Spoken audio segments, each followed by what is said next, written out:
Fried Chicken and Burger King and Arby's. Can you make some clone like that? Then I'll feel like I'm back home on Earth.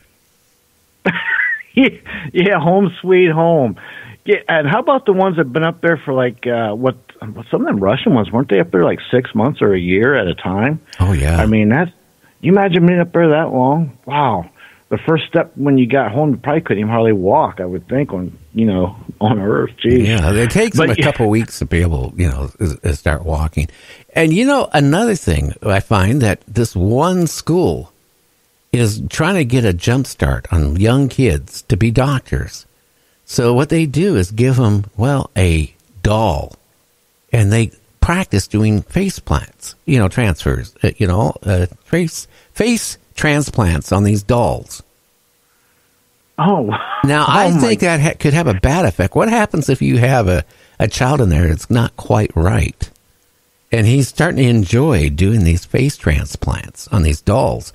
What would stop him to go home and do his baby brother or baby sister or his parents while they're sleeping at night? Ha-ha!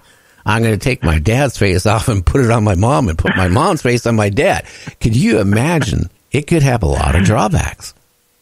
Yeah, that's just something like that movie Face Off, where they switch faces and stuff. But yeah, it could have a lot of drawbacks, especially if he's into it real good. He might make people mess up their face, so he'll be like, "It's okay, I know how to fix you," and just start carving you up. And yeah, I know, I'm good with that. That's some scary stuff right there. Oh yeah. Now, do you have one or two interesting things to talk about? Because tonight we got a great guest. We're going to be talking about the Lizzie Borden house, which now I guess is a bed and breakfast museum, but she's going to be talking about her experiences there. Yeah, I got a couple for some haunted houses similar to that, and plus that one too, as far as that goes. But my friend's Todd's on there. He lives down in Louisiana, and the Myrtles Plantation down there. It's got a long history of ghosts and spirits and haunts, but supposedly it's rumored to have been built on Tunica Indian burial ground. Now, we've talked several times, Gary, about land and building houses on places maybe you shouldn't. So that's always been rumored there, and it's also estimated there's it's been reported of nearly 12 ghosts or spirits been seen or reported in that house, 12 different ones.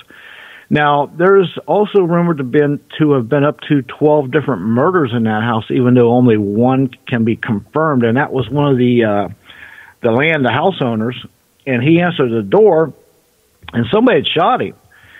And this was in the 1800s, sometime I think 1850s or 60s or something like that. But anyway, somebody shot him, so he turned around and went to go up the steps, and he got to the 17th step and fell dead as a nail, and died right there on the 17th step on the house. He's the only one that's really truly confirmed to die in that house. Now, it's been rumored that another landowner had an affair with one of the maids, and she'd poisoned a couple kids and the wife, and they died there. But it could be true. We don't know. That hasn't been validated really. And it's also been said that some of the children that have died there, a couple of rumored to have died because of yellow fever or other diseases, that they've left handprints on the mirrors, the old antique mirror in there, and sometimes you can see their visions in the mirror. They're looking back at you. So that's some of the stuff going on at the Myrtles Plantation. Can you imagine looking in a mirror and seeing a spirit looking back at you? Would that kind of get your attention, Gary? Well, it depends on what they look like. But I think I would be if I looked in the mirror, and besides seeing my attractive, handsome, debonair, suave, sophisticated face, if I saw somebody it wasn't me, I'd shit my drawers. Yeah, I bet you would. I'll tell you what. It's funny you say that. We, another house similar to that only here in the state where I live, the Bel Air house. I went there last May, and one of the teams that was there, they asked me to come investigate with them, and she, the team leader, she was looking in the mirror in the bathroom. And she got freaked out because while she was looking in the mirror to fix her hair or somewhere, they do, her face turned into a face of another spirit, like a spirit looking back. And that always tends to get people's attention, I've noticed, like real quick. Well, it would sure give me, I would notice it real fast, I'll tell you that. Yeah, you will, definitely. I would have to go into the medicine cabinet and take a shot of Spiridol.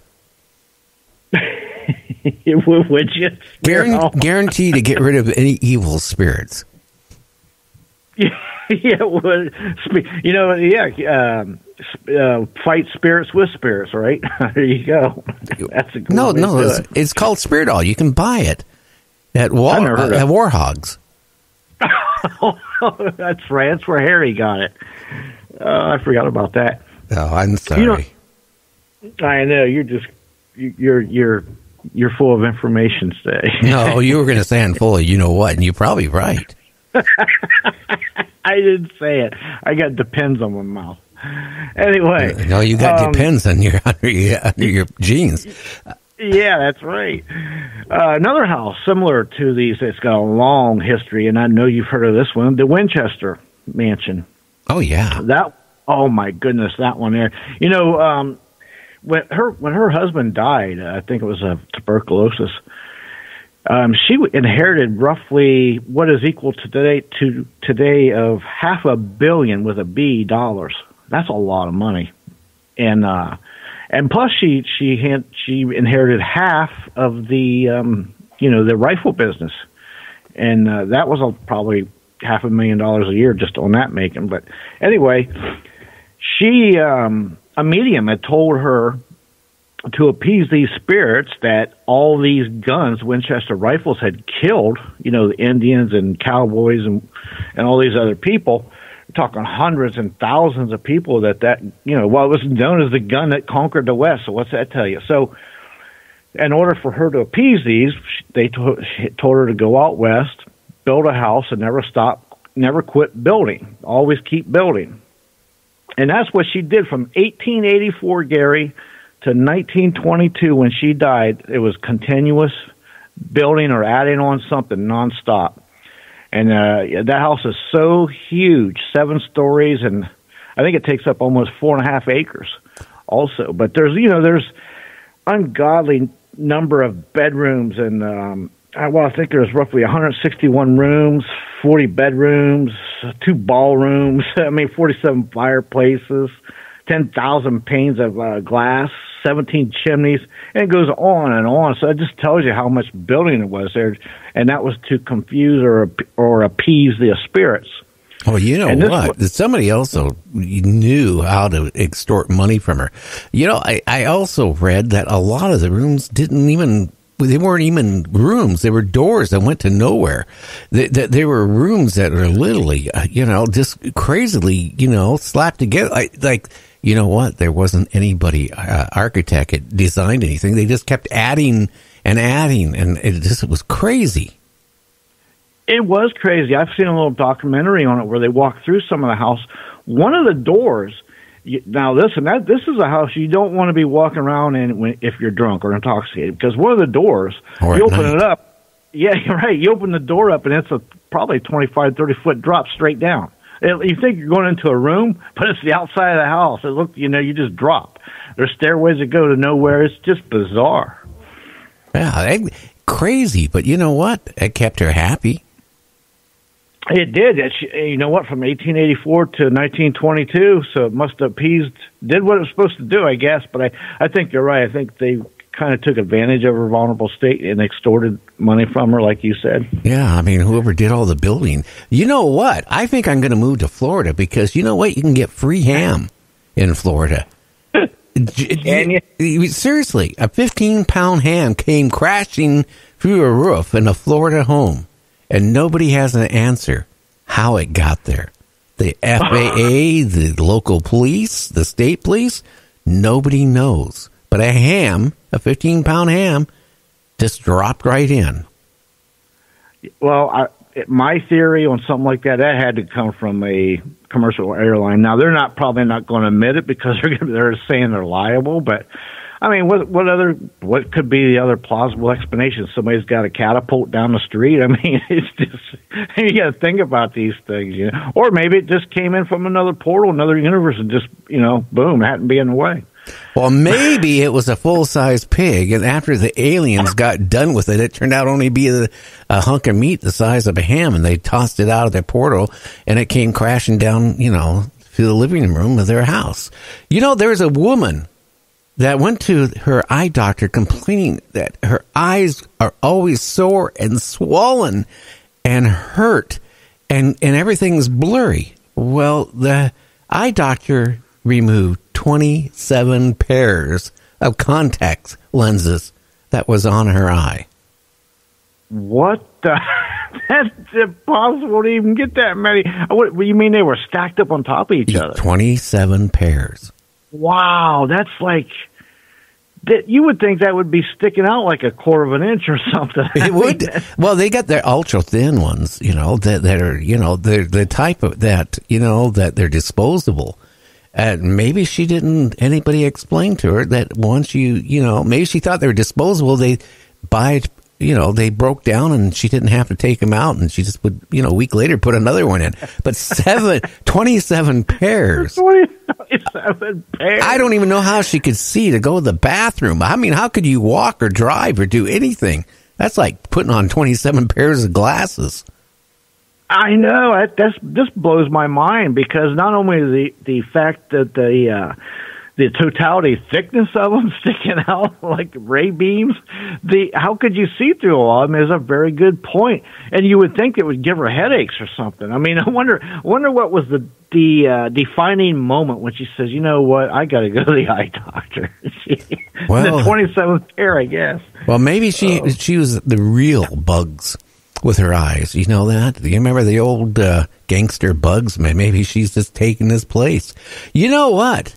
A bear crashes into a camper's tent, tears it all apart, and then when the police come to help the guy gets arrested for outstanding warrant. But they let the bear go free. What is it with the rise up of the bears in the last month? I'm telling you, there's beer drinking bears, there's party crashing bears that get into people's cars, rip them up, rob them, and now they're invading their tents. And the poor guy, yeah. If you're going to call the police, here's a little tip. Yeah, don't have a warrant. Yeah, don't have a warrant, because they're going to run your name. I mean, come on, people. Oh my goodness. Okay. So the bear walk away. So anyway, a lady, you know, for good luck, she's getting ready to board a 737, and for good luck, she throws coins in one of the airplane's jet's engines. For good luck. Well, that engine just tore itself apart. That is the dumbest thing I've ever heard. You don't throw anything in a jet engine, much less a penny. Now, seriously, that's good luck. That's good luck for who? The cleanup crew's going to, pick you up off the road and the land afterwards when you crash or something. That's just, well, you throw a penny in that. The way that the jet engines work, I mean, even a bird going into it can just literally tear that motor apart, that engine apart. I knew somebody I went to high school with who got a job down at, I'm not going to say the aircraft manufacturer, but it's one of the biggies in this country, on the flight line where they would test the planes and stuff. He got too close to the engine, and it sucked him through. And I tell you what, there was nothing left at all. Nothing. Oh, I believe it. I totally believe it. And, I did see a video where a fighter came on an aircraft and sucked a guy in, and he actually lived. I don't know how that guy lived, but he actually lived. Like, it picked him right up and sucked him in. It was like something you'd see in a thriller movie or sci-fi. But, yeah, that stuff you don't mess around with. No, you're gone. And guess what? A suspect is getting arrested by the local sheriff deputy. And as they're getting ready to put the handcuffs on, he whips out of his pocket a jail-free Monopoly card. And he expected, hey, You can't arrest me. I got this jail-free card. Anyway, we'll be back in about 2.5 minutes. You're listening to Gary. You're listening to James on Night Dreams Talk Radio After Dark.